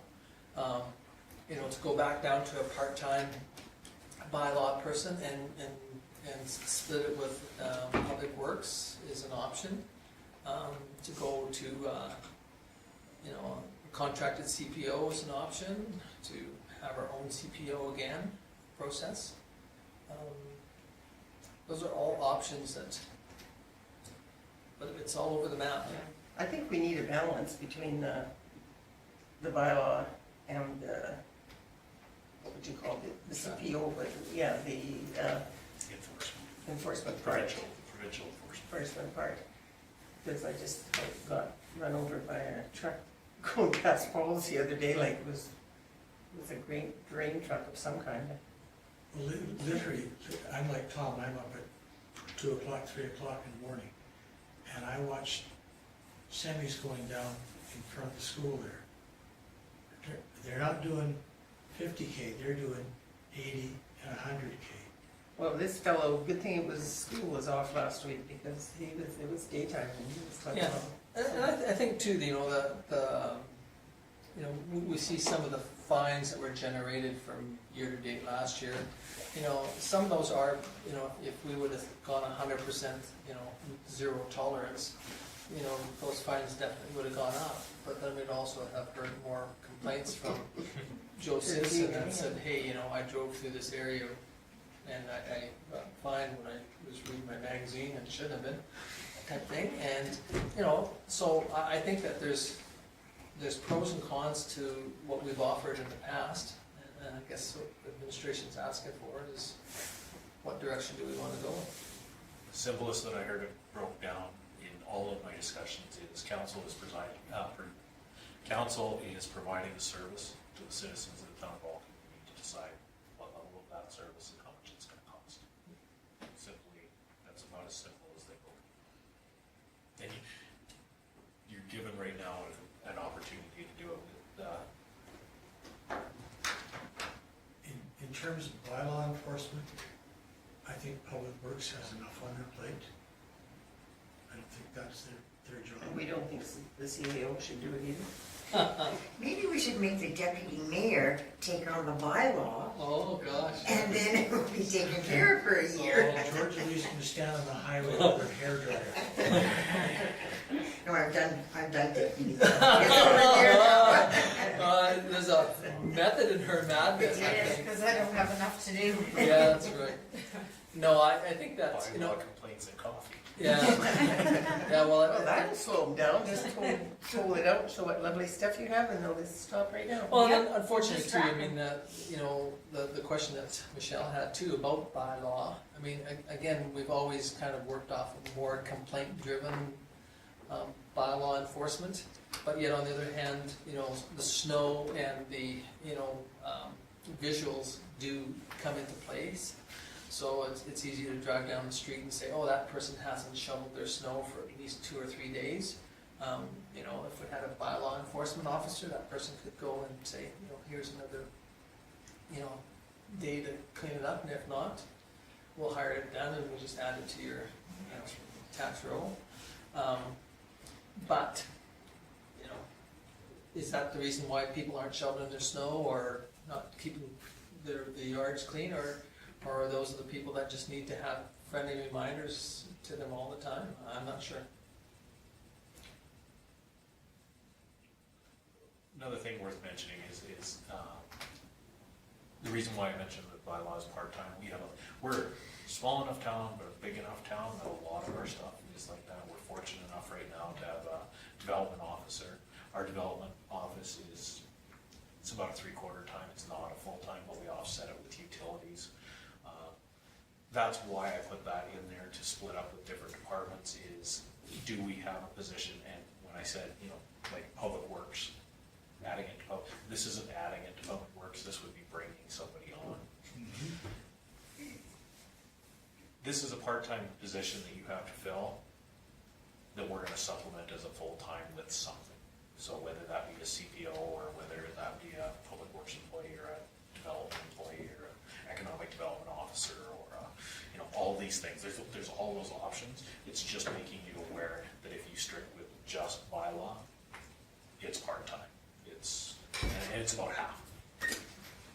And we have seen too, that, you know, with the CPO position, we tried contracting, tried, you know, hiring, tried in-house, you know, so we've you know, trained a person in-house to do it, and we realize that this is just a stepping stone for the majority of the people, because they can find a role that they either enjoy better than, you know, the mixed bylaw and CPO, or they can find that they can save some funds by not driving all the way from Lethbridge to Vulcan. You know, that would be a $3,000 or $4,000 wage increase, you know, because you don't travel that far. So I mean, there's all those different options that are out there, and I guess what we need to do is, like Kim said, what level do we want to offer our citizens? You know, none, bylaw, CPO, or You got a decision tonight either. no. I mean, we can discuss it longer, or if you want to think about it and bring it back to the next meeting. You know, it's not the only downfall we have is that, you know, we need to get into the queue and hire somebody if we decide before the spring or the process moves on, but again, that's up to you folks. One thing that I would like to see continually be addressed is our bylaws. I mean, when I get new people coming to town, one comment is that they make is how they feel how clean the town is. Living in town, I don't always see that. I just see the bad stuff, but we don't always take a look at the good stuff. So it's nice to hear that when people come into town. And I hate to see that deteriorate if we don't have anybody taking that into account. And also when we're talking about the sidewalks and stuff, we got to remind our citizens that it is complaint driven. Complaining about it at the coffee shop or to your neighbor doesn't get it done. You gotta come to the town. Now, there are some things though that we can give direction to administration and do the other way around too. Like, you know, we can do blitzes, you know, and say, ask the administration to go to our CPO or bylaw people and say, okay, do a blitz on alleys.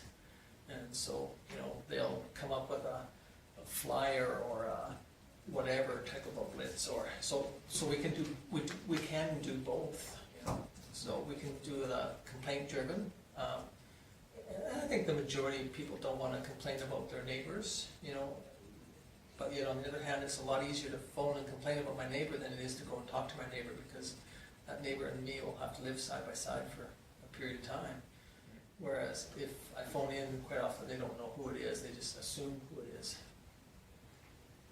And I'm not sure which is better or worse.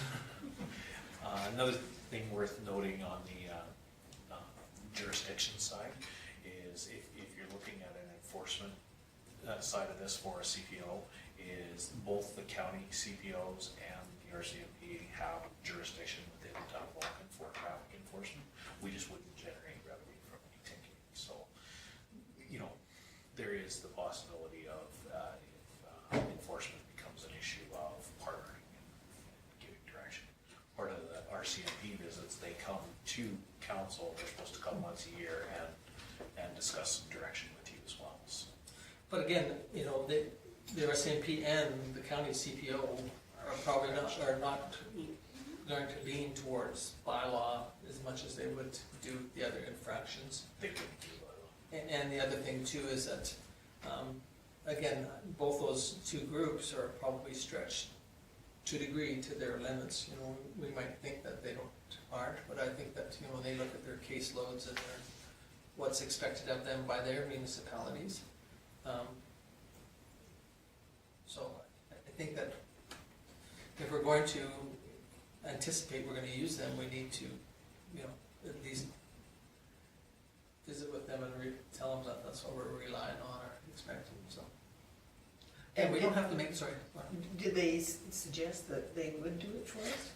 The county, for specifically when I talked to them about bylaw, they already have agreements with the villages and that, and it's on a fee for services. So when we have a bylaw issue, we call them up. They would come in and deal with it and then charge us for the time spent dealing with that. But they wouldn't do, say, Monday, Thursday, every week or something? Oh yes, there's a possibility. We had our agreement with the county that we had before we actually started our program in 2012 was for 20 hours a week. But then we had difficulties with that, didn't we? Well, there was a feeling that it wasn't. Yeah, the difficulties fell in the enforcement side, because without giving specific bylaw stuff to them, then they would do the traffic enforcement, and that was still the hours being spent. You know, it becomes harder to, when they're not your employees, to get the, at the end of the day, focusing on the bylaw stuff was pretty hard. The traffic enforcement, the guys seem to excel at, and it's More fun. bylaw is more personal. So again, we can either try and beat this one out tonight, or let it sink in for a little longer and bring it back to the next meeting. Well, I was gonna say, we really don't know when the policing model will come down from the Oh, province. no, we know that It is there. we'd have to pay that $37,000. We're gonna do that, but we don't know if we will ever get anybody No. out of it. Yeah. And I don't think No. in the next 5 years we will ever see that. No, So we might as well just consider it, we're just paying it and that's it. Yeah. Okay. yes. The only program right now, and that's the unknown for the police funding, is we don't know if having a CPO will reduce costs, because there hasn't ever been an answer or that question brought up. We do know that the only thing currently that has a reduction is the enhanced policing program.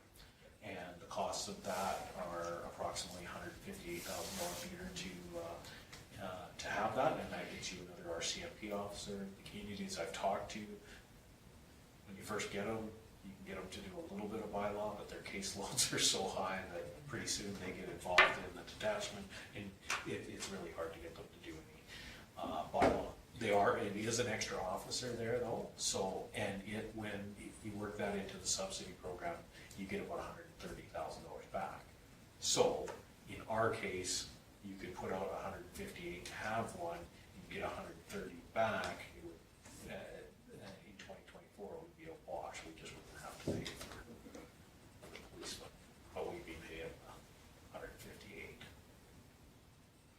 then we wouldn't have a bylaw. No, No, well, that's- potentially we would have a bylaw. That's right. And I think one is just as important as the other. Without that bylaw officer, then you're gonna get people that like leave cars everywhere. Well, and- yeah, there's some that really need to always to be on top of and, you know, there's the ones that are really, you know, and I don't think they do, some of them do it deliberately, but the majority of them just need that extra little push to keep their place nice and clean and like, In times when we didn't have a bylaw enforcement, like a bylaw enforcement officer, it falls back into the CAO's hands as a responsibility anyway, to deal with any of the bylaws. So in times that we've had it before, I remember when I was a public works foreman, I would get a memo from the administrator saying, it's time to go out and bang on some doors for some, snow removal or cutting the grass in the back alley. And that was part of my responsibility, was to go out and bang on those doors. Do I wanna go back there? Do I wanna do that to our foreman again? No. well, and then again, too, exactly what Paul said earlier too, is that, you know, you start taking that away from their job that they're doing right now, so something else either hurts or else you have to increase them, give them support. And support is a counselor that's gonna do it for you. A deputy mayor. Deputy mayor. This would work fine. Now remember what Lyle said earlier about, you know, explaining to some of the new counselors that potentially are gonna come up, they might say, I've heard about that, but that's the deputy mayor's job. Deputy mayor's I job. will never be a deputy mayor, Yeah. type thing. George Elise is very confident this is not gonna go around the table again. Yeah, it starts farther down, Yeah. but anyway, This no, one's here to go. anyway, I'll stick my oar in the water and say, I'll go for a CPO. so you're Similar going to to make a what we motion Just said, that we That we recruit? recruit. I will make that motion. Okay. Now, the CPO, that does the bylaw too, right? Yeah, Yeah. similar to, It's the status we've quo, all it's a status quo, that would be yeah. our current program. Okay, it's just that, you know, the process will take a period of time, again, too, the same as in the past, so. So would the motion be to recruit for CPO? Start the recruitment process on the CPO. It's a combined position of, Just status quo. yeah. Okay, any other questions? Go ahead. What's our vehicle situation? We still have a car. Yeah. If we go to bylaw, we just put the stickers over the peace officer, so it's just an enforcement vehicle. Sorry, that sounds No, kind of they're magnets. tacky. Yeah, no, we have to, a bylaw officer cannot have the red and blue lights, and we can't have peace officers, so when I say stickers, we have I white, just envisioned something. we have white magnets that when you put them on the car, you can't see them, so they just cover over the peace officer for us, and it just says enforcement. So basically, it's white out. Yeah, essentially. And basically, I just saw masking tape all over. It's how the public works guys get it down for an oil change. Okay, any other questions? Okay, hearing none, I will call the question on Paul's motion to start the process to replace our CPO.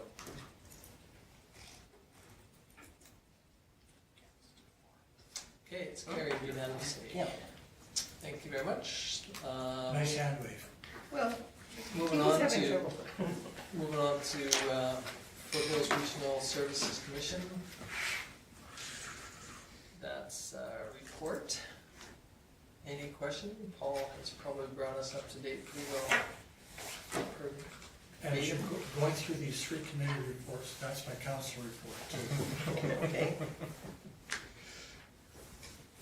Okay, any questions on this one? Okay, moving on to MPC. Any questions for the MPCs?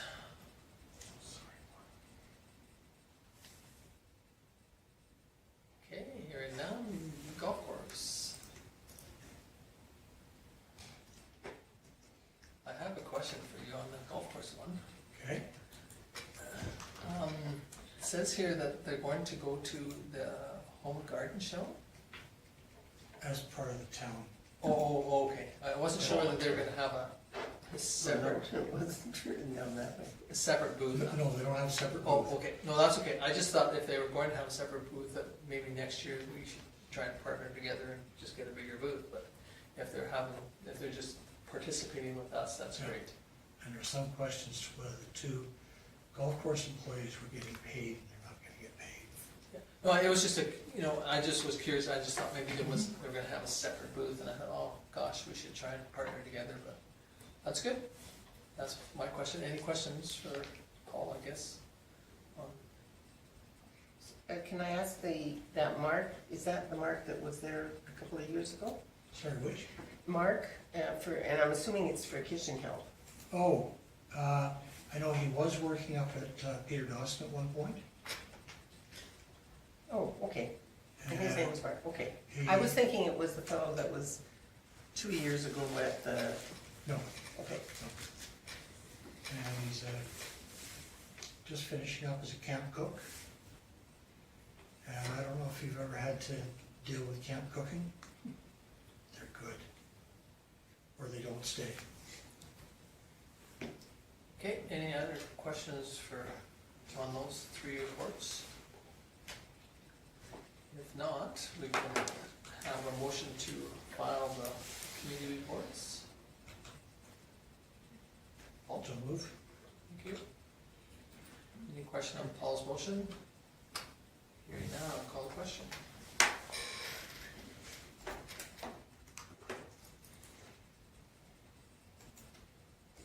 And it's carried unanimously. Okay, now we'll move on to the verbal reports from Councillor Taylor. Well, you have a whole bunch of material there.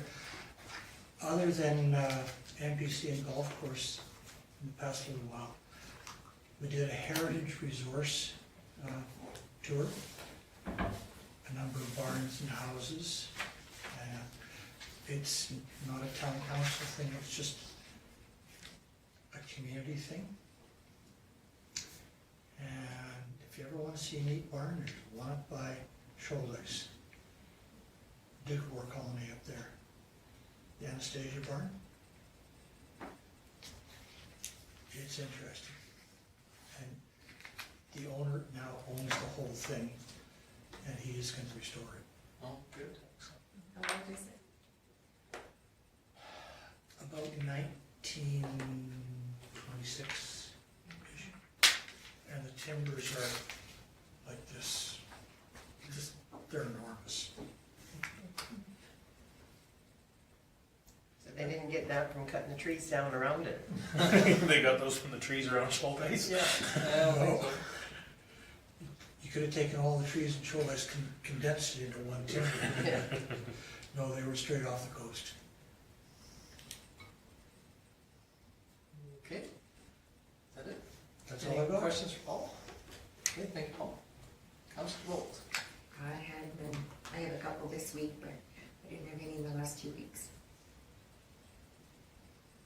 Okay. Any questions for George Lee? Councillor Magnuson. I too was at the MPC meeting. We just went over some of our, it was gonna be a really short meeting, so we went over some of our residential standards dealing with storage sheds and that, so that was a nice review. And just on a separate note, for all you crazy people out there, the Tin Man early bird registration into the end of the month. Pretty soon. But it's a duathlon this year. You run for 5, bike for 20, and then run for 2.5. So I don't see why the town, everyone should be in it this year. I have problems walking. Obviously, I do too, so I can't do it. I can bike, I think, but I can't walk. I have to hold stop signs. Well, there you go. Well, you get a good workout doing that. Okay. It's plenty hot anyway. Anything else, huh? No, that's it. Okay, thank you. Any questions for all? Okay, Councillor Thomas. We had a tourism society meeting we attempted to have at the coffee shop. It really just did not work. but that was the only way I could attend. I've got an email into Bonnie to try and change times or something. I didn't hear back from her today. So when I know something, I will be happy to let you know. If we can't change the time, Georgia Lee has said she would take that one for me because I just can't leave the coffee shop. We had a library meeting. I spoke to you about getting a committee together for updating contracts. That has been put together, and I think they were meeting either this week or next week, just to go over and make sure the contracts match any changes that have happened since the last one. There's a grant we're looking at coming up in October, so we're kind of pre-planning to apply for that one. Okay, that about covers this go round. Thank you. Any questions for Laura? Thank you very much. Okay, Councillor Roddy. This morning I had the Human Services meeting, which was 4.5 hours of going through the interim budget, kind of comparing our Solicitor General to AHS, to all of our own like GLs, and just making sure that we're right on track and we're, you know, as Lorna would say, where we should be at this time of the year. So that was definitely lengthy, but we did get quite a few policies that are updated as well, because we've just been going through and every meeting, you know, going through reviewing 1 to 3 policies depending on the timelines and way to the agenda. So that's kind of, yeah, we just also finished getting the yearly program manager contract signed and all that taken care of as well. Okay, any questions for Michelle? None, thank you, Michelle. Councillor Armstrong. Oh, I didn't have, excuse me, I didn't have any meetings. I did get to go through the Health and Wellness Foundation through the walkthrough at the hospital expansion. And obviously, the reason I'm not an architect is because when I saw it real, it wasn't really where I thought everything fit. But it is quite impressive and quite huge, and I really like what they're doing with the outside, except for the beige color, but that's beside the point. That was, if we're going to have fancy at the front, we can't have fancy at the back.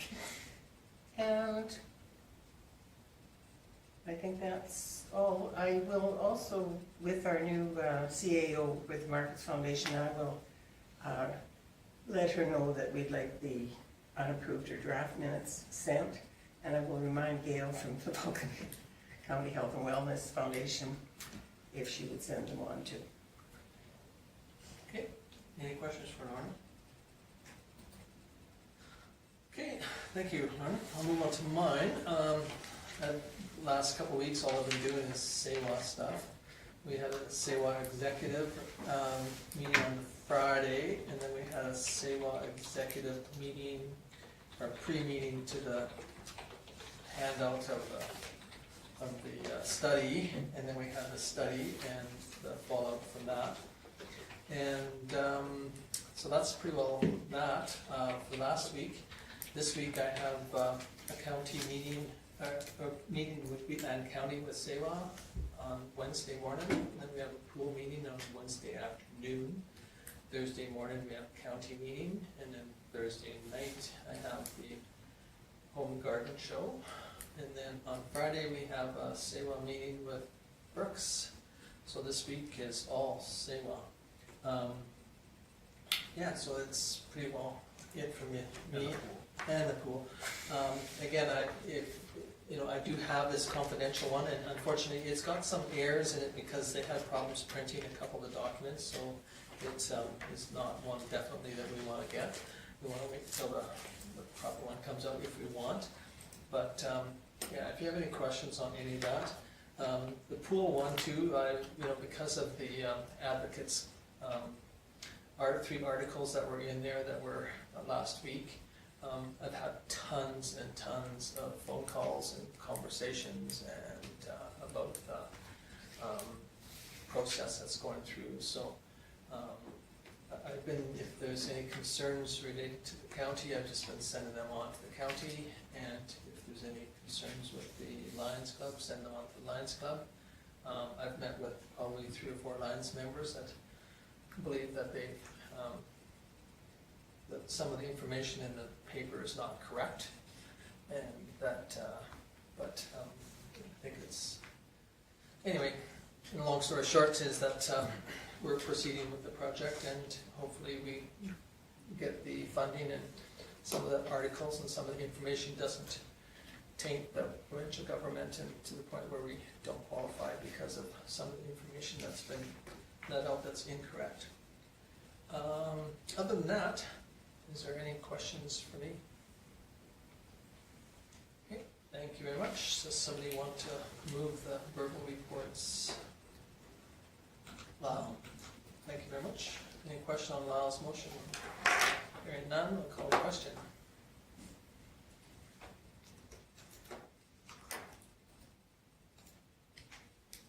It's carried unanimously. Okay, moving on to administration's management.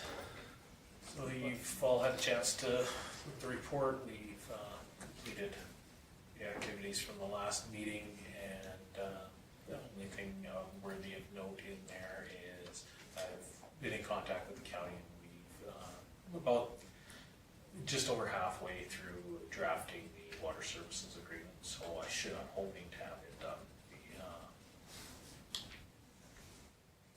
Don't want to put myself too much on the spot, but I'm hoping to have it completed within the next week or so. So it's quite a document to try to get right, because we're trying to encompass future, and so that future servicing of anything in the urban fringe that we did through the IMDP will be just a simple amendment to this agreement where we just attach the land use to the back, so you don't have to go through a big process to do each individual one. So wording that properly is going to be key. So, if there's any other questions to this? No. Pardon my ignorance on this, but on the town of Vulcan action list, I've probably asked it a few times, but we have stuff in red. I know the stuff in gray is done, but when we have a completion date on it, that's, months ago, was that? Yeah. What we originally- That's the portions of the stuff that we can get done. So I can use the street lights as an example. Purchased and installed, we've paid for them, they're not here yet, so we can't put them up, kind of thing. So we can't finish them. They're just pending. I can't cross them off until we've hit all the components of your motion. Right, there's little bits Yeah, that are there's- done, but we there's- just can't do the. I can't turn it gray, because once it turns gray, the next meeting you don't get to see it again. Well, but I think what Lyle's comment though is that, we set a date, a completion date of July 9th, 2019 for that one motion there. Oh, And we haven't fulfilled it, and Yes. now it's 2020, so it looks Yes. like either we need to somehow be able to put something in there that, the completion date has been altered because of whatever reason, so that it doesn't. so the completion dates are the dates that we actually got them completed. So not what we set for the completion date. So January, so for the purpose of, I'll use the bird of prey one, right here.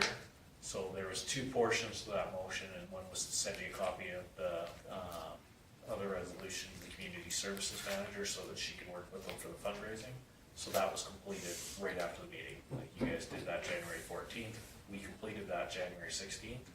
But for the community service manager to bring back a formal proposal to council, the recreation committee is still working with that group to bring back that proposal, so we can't put a completion date on it because nothing's ever come back to council to request that spot where they want to put it. Right, okay. So, I can honestly put them in a different category if council would like Well, to no, see I that, just understand what kind of Lyle, we have Yeah. It looks like it's been sitting there, and some of it has, like Georgia Lee's motion for the bat boxes. yeah. It's 2 years, and maybe we should do a prerequisite of this will come back to council by this date if not completed. Well, again, too, you know, like that one there, might never be able to because of the terrain, so we might have to just end up. Take it off. Yeah, deleting well, it type thing, but and what we're waiting on is that, is that follow-up that we were looking at for, from the golf Golf course. course, yeah. Because they put them up, and they told us that they needed a couple of years' data. So that's what, and all This of was it, done in 16, September Yeah. 2016, 2016. Yeah. it's almost 4 years. But it takes But 2, we'll- 3, 4 years for the bats to establish themselves in a bat box. Does anybody ever really go and check them out?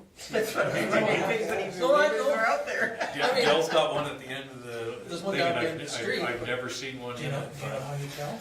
Well, no, I go outside and I can count the bats that fly over my head in front of my yard, because I know where the bats. How do you know the bat box is occupied? I don't know. Look down below, no.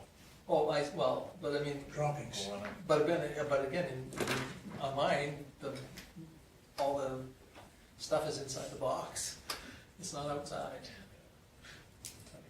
Back to your question, this is a living document that, it's just a representation of where we're at on it.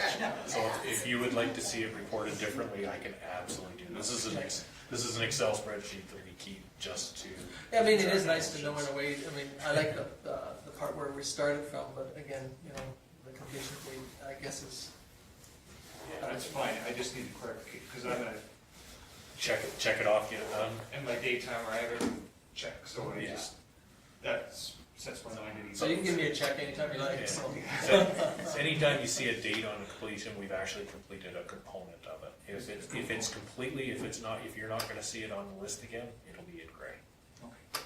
So, Okay. when you see it in gray, you should never see it again. Okay. Any other questions on the activity list report? Okay, moving on to CAO's report. So the beginning portion of last week, I spent the majority of my time putting together the CPO and the water agreement information. Last week was spent just about entirely dealing with municipal affairs, the MLA, and the ICIP grant folks, based on a whole bunch of information hitting people all at once, so they needed clarification, of course. The grant folks were quite concerned because, of course, it's reported that we awarded the project, so they wanted to know the terms and how that worked and why, they weren't consulted first. The MLA had concerns because Alberta Infrastructure's letter that came to you last council meeting, for some reason they felt that it was confidential when no portion of it was confidential, so I don't know if there was something on their back end that didn't put that through. So we spent a majority of time talking to the mayor, talking to all of the folks, and we've got everything squared away. The grant's still moving forward to the federal application. Everybody's working at trying to get this done. That's why, like I said, I wanted to make sure that motion that you guys made tonight about the pool, we were very aware that it wasn't going to qualify for grant funding, all of that. We're going to meet with Ward Brothers on Wednesday for the first phase, and make sure, and to be completely honest, Municipal Affairs has been very upfront with us saying that, because you signed one contract for the whole thing, it may disqualify. But council took that chance because you needed to move forward at that point. There was no waiting any longer, because when you guys signed that contract, you knew that federal grant was there, but there was no timeline on it, and we'd already been waiting for 2 years for an answer on it, so just making sure that they knew, they wanted me to confirm that you guys were aware of what was going on, and we run the chance of being ineligible, but we're all still working towards getting that done. Chewed up a fair amount of man hours last week, so. And, the Lions Club have applied for another grant for the pool. So I did a clarification letter for them for their grant application. That was to a different entity. unless there was, any questions on any of the other things on there, it's pretty straightforward. So just to give you guys a heads up, what Kim was talking about with the press or the paper, is that the provincial government has an algorithm, lots of people do, and they'll put in those keywords. And so like they'll put Vulcan pool project or Vulcan pool. So anything that comes up with Vulcan and pool in the same document, it automatically pops it up in their system, so they'll say. And so, you know, I was flagged one time with environment. So whenever it said Tom Grant and environment, anything to do with environment, the two names popped up, it just automatically brings up this algorithm that populates that information to them, and then they can look at and they read that article. So whenever they do stuff like this, they have those, they put it in there, so anything that comes out, you know, you watch some of these spy movies and you see the CIA looking at that, that's truthful, that's what they do. They put in those keywords, and when that keyword comes up, it automatically populates it and shows where that came from. So that's how that came about, for information for Kim, because of the articles. It was pretty interesting, because in a matter of a day and a half, I had started with Zamzam, who we've been working with since the beginning of this since we heard that we were moving to the federal application side. She's been helping us with the application, making sure that we have all the information correct to make it move forward properly. And in a matter of a day and a half, I was one call short of the minister, asking us what was going on with the project. So on the other side of it, it drew pretty good attention to our project. By the time I finished the conversation with the MLA, he wanted to tell us, that everybody's working to try to get this application forward, so we just need to keep doing what we're doing. So, and hopefully, like I said, hopefully this contract hasn't made us ineligible, but we've done everything possible to wait as long as, 2 years.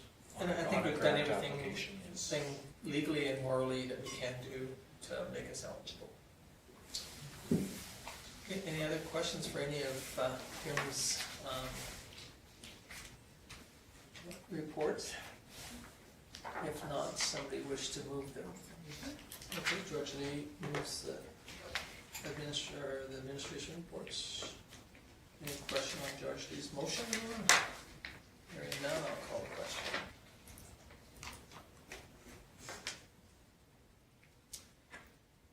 And it's carried unanimously. Okay, the next one.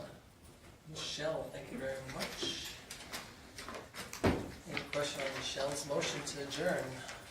Hearing none, I will call the question.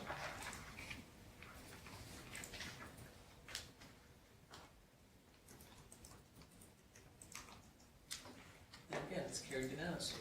Thank you very much. Thanks everybody for coming and participating tonight. And if you have any questions for any of the information that we've discussed, ask Kim or me and we will try and get you an answer. Our MLA has been going to come see us a few times, is he? But he will. He was coming to Peter Dawson Lodge last Saturday too, and he didn't make it. Yeah,